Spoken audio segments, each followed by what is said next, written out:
Hello everyone, welcome to the PyCharm FastAPI tutorial series.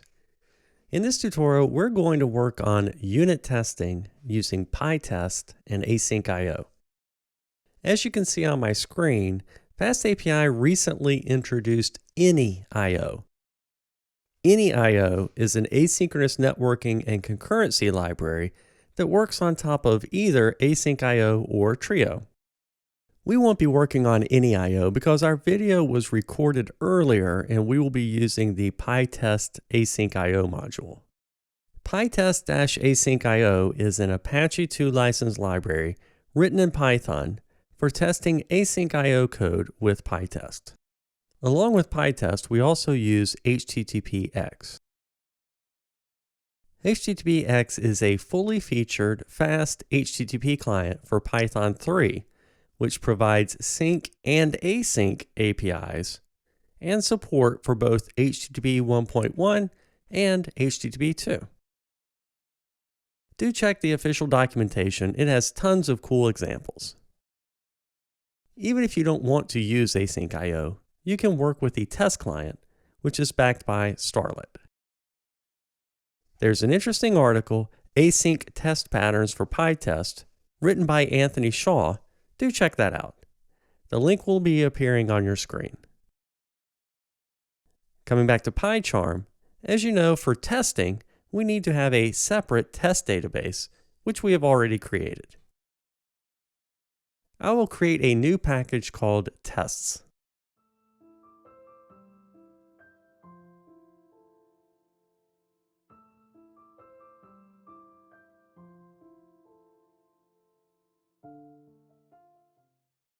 I will create a new file under root and name it conf_test_db. Here we're going to set up the engine for our test database. Let me do the necessary imports.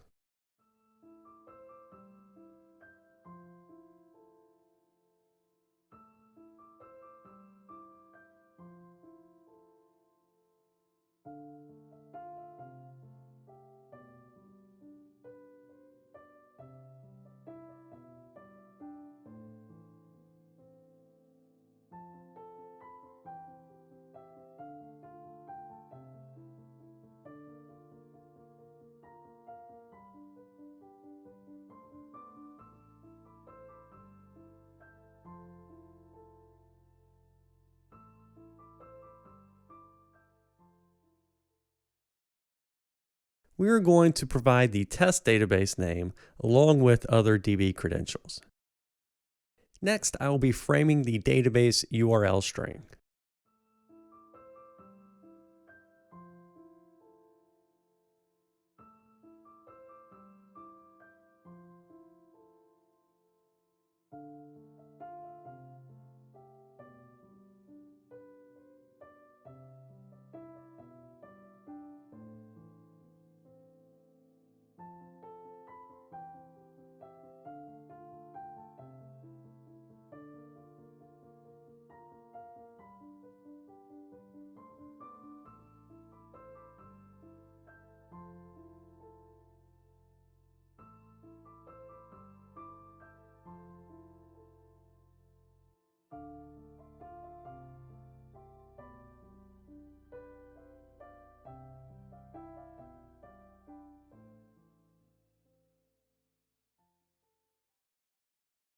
I will make sure whenever the test begins, the tables are dropped and recreated again.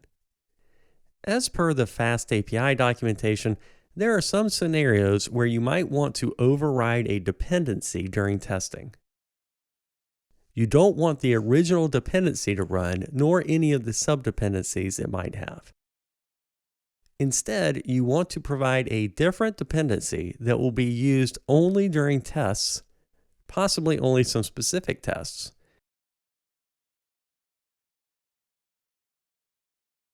and will provide a value that can be used where the value of the original dependency was used.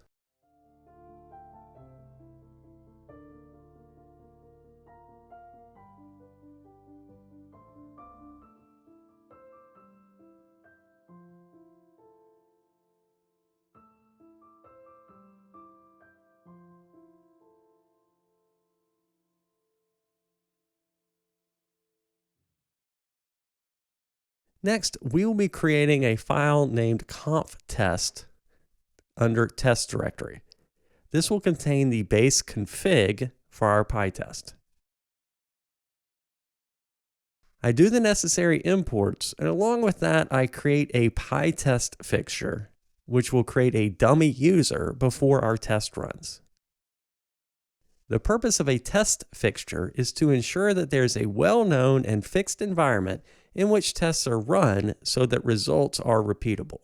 Examples of fixtures are loading a database with a specific set of data, copying a specific known set of files, preparation of input data, and setup creation of fake or mock objects. You can see we've set auto use to true. As per the PyTest documentation, sometimes you may want to have a fixture or even several that you know all your tests will depend on.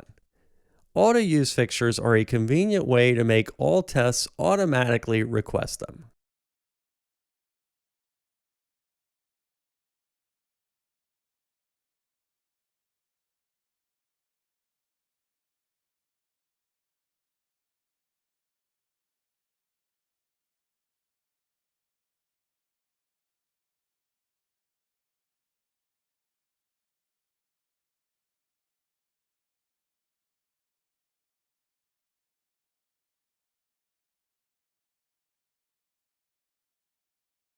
And finally, after the tests are done, we will remove the user from the database.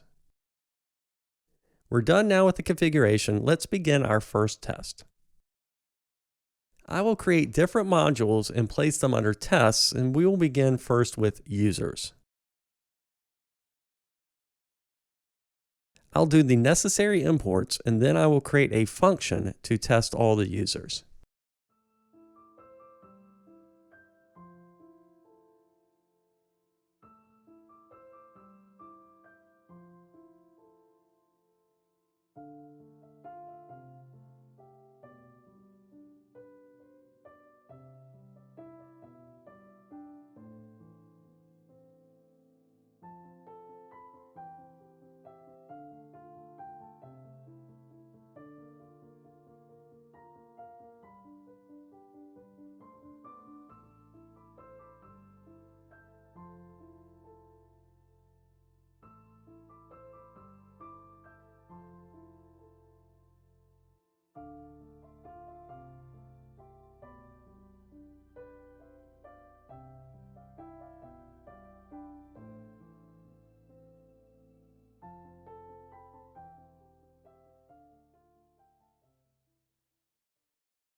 I retrieve the access token and pass it in the API headers.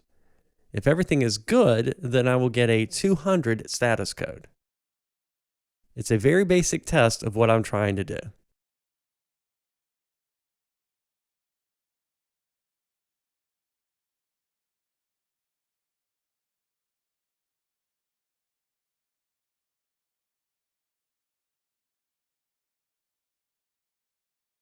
Next, I will open up Terminal and type PyTest. As you can see, the test has been successfully passed. Let me now try to do it through PyCharm instead of using the terminal.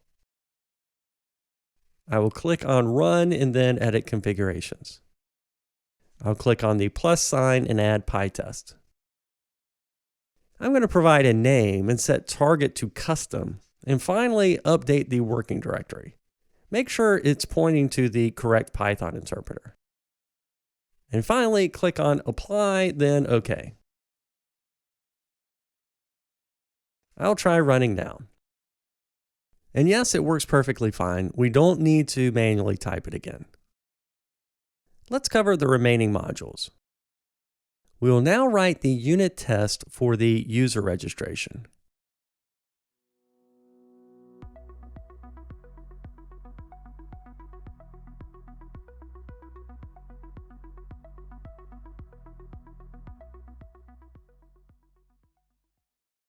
I'm using a faker library, which helps me in getting dummy names, email, passwords, etc.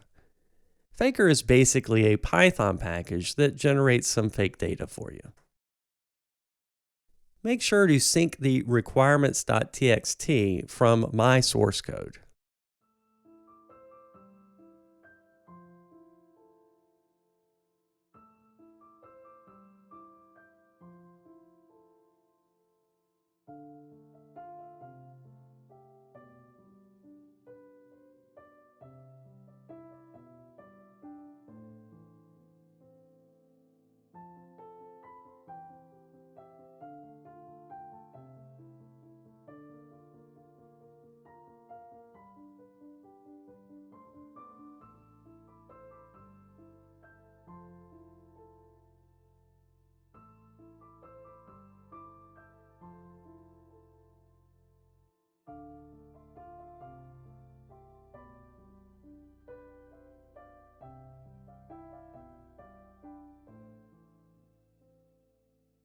We're now done with the implementation and expect the user will be successfully registered and a 201 status code will be returned.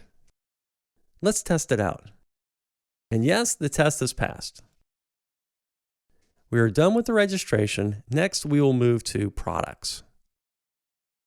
We will be testing products and categories both, and I'll create separate files for them.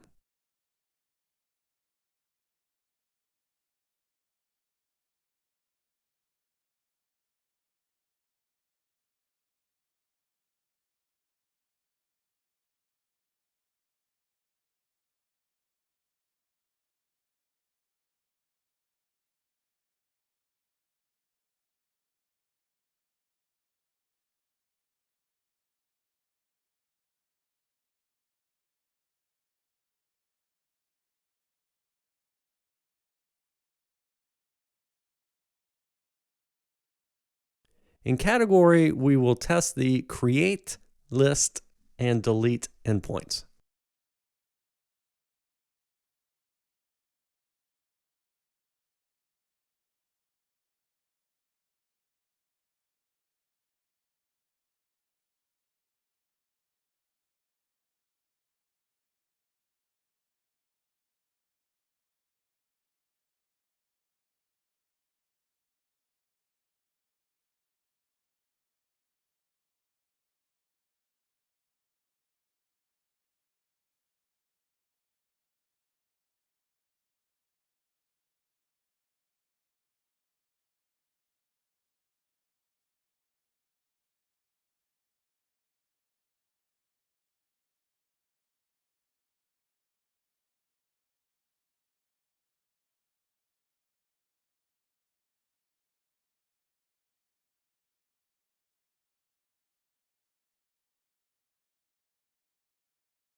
We are done with the category. Next, we will create a file for products where we will test the create and listing endpoints.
We're now done with the products. Let's test it out.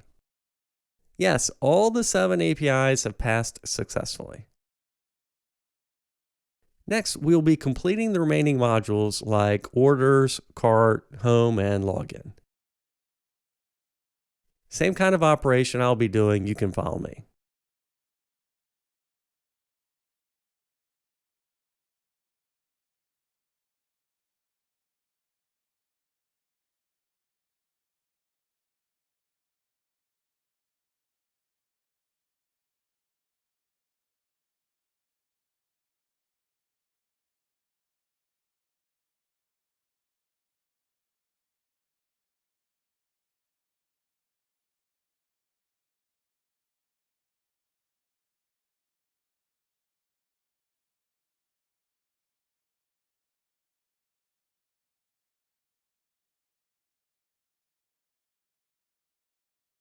As you can see on line number 11, once you place an order successfully, you need to send an email. But this is something we need to do on a live server, not during a test. So I will try to do a mock, which basically is going to return true. Mocking means creating a fake version of an external or internal service that can stand in for the real one.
We have finally completed all the unit tests. Let me run and check the results.